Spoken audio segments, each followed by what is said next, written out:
Shalom Bapak Ibu dan Saudara. Jumpa kembali dalam kegiatan kita minggu ini. Hari ini kita akan membaca atau membahas surat Yakobus pasal 1 ayat 2 sampai 4. Berkat tersembunyi. Bapak Ibu dan Saudara, siapakah di tahun 2000 ini yang paling terkenal? Bapak Ibu Saudara ada yang tahu? Bapak Ibu kenal BTS gitu ya, sekelompok artis pria asal Korea Selatan. Atau Kim So Hyun. Kenal Bapak Ibu Saudara? Ternyata nggak semuanya kenal. Sama, saya juga tidak terlalu kenal mereka. Siapa lagi ya?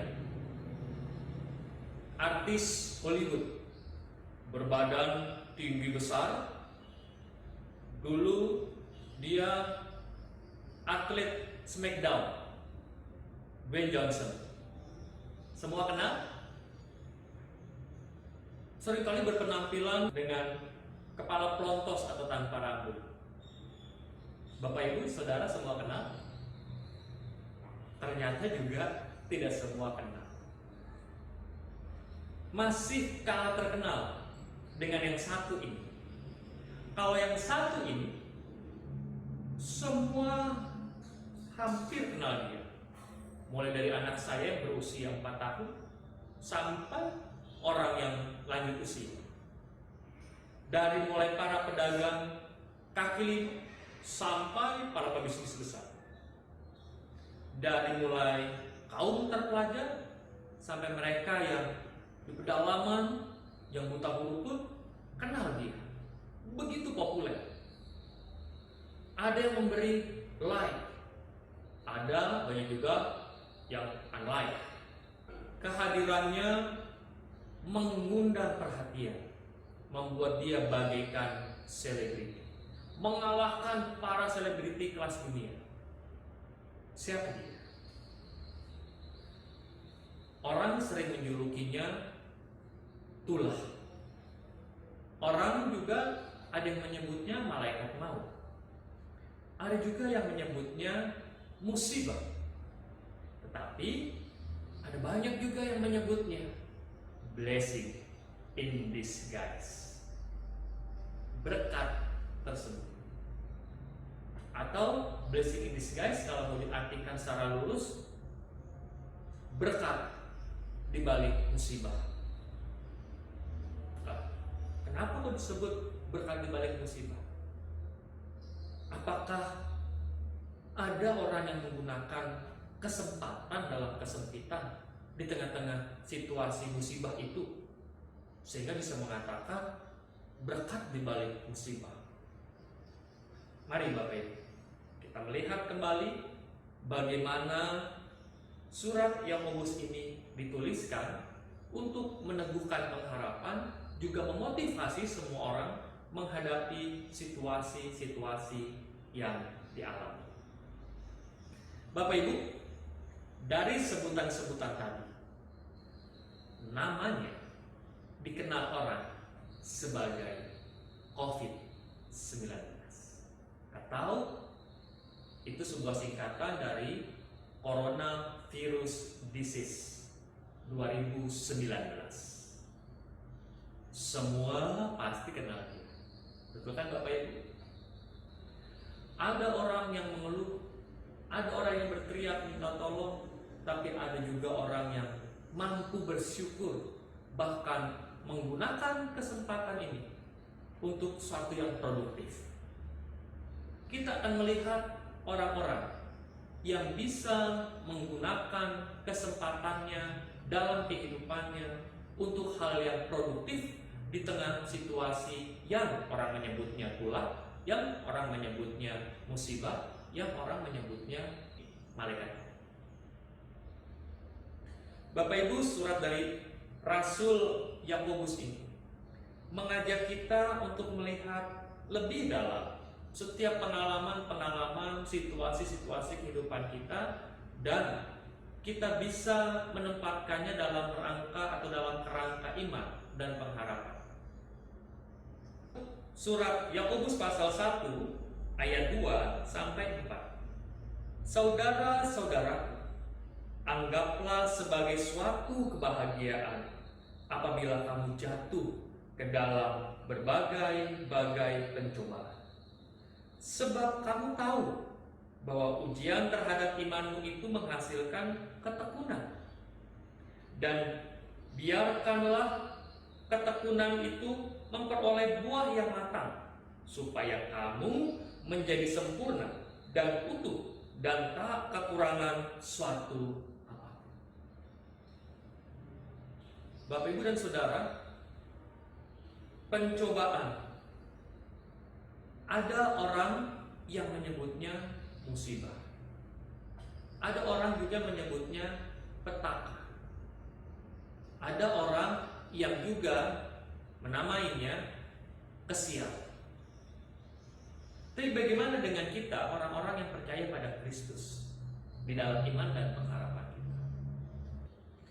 Dalam bacaan kita kali ini, Rasul Yakobus menempatkan pencobaan sebagai bentuk-bentuk kebahagiaan yang lain.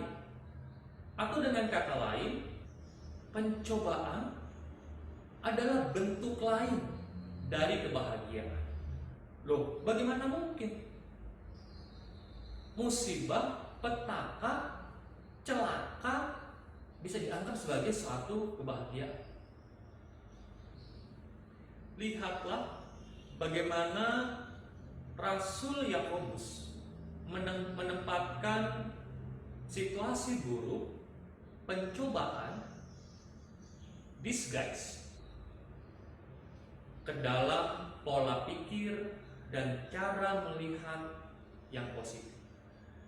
Cara itu, menurut penghayatan iman Rasul Yakobus, efektif untuk melatih dan membentuk sikap positif seseorang dalam menyelesaikan sesuatu yang sulit.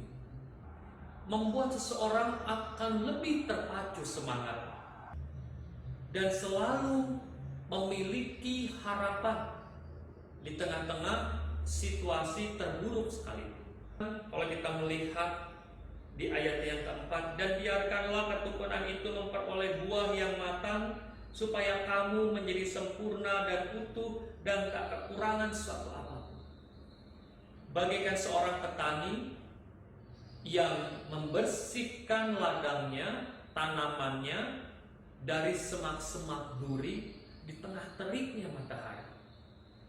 Proses itu menyakitkan, tersengat matahari, tertusuk duri, tangannya pun penuh dengan luka-luka ketika mencabut semak-semak atau ilalang yang ada di tengah-tengah ladangnya itu.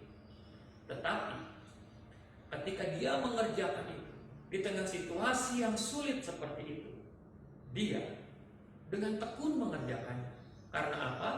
Dia berharap bahwa tanaman yang ditanam di ladangnya akan menghasilkan panen yang baik, buah yang baik dan matang, dan akan memenuhi, mencukupkan lumbung-lumbung rumahnya, persediaan makanan. Pola pikir inilah yang ingin diajarkan sebagai bentuk atau cara beriman seorang yang percaya pada Kristus di tengah-tengah situasi sulit pada masa pandemi.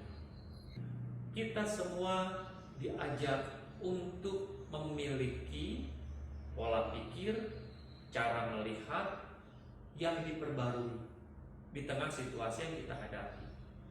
Kita diajak untuk melihat hal yang baik yang bisa kita dapatkan dari situasi itu.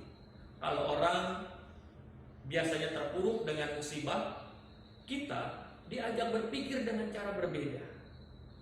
Justru ini menjadi kesempatan bagi semua orang percaya untuk bertumbuh. Kalau kita baca di ayat yang keempat, dan biarkanlah ketekunan itu memperoleh buahnya yang matang, supaya kamu menjadi sempurna dalam iman dan utuh dalam pertumbuhan, baik secara fisik atau lahiriah juga batiniah, dan tak kekurangan suatu apa.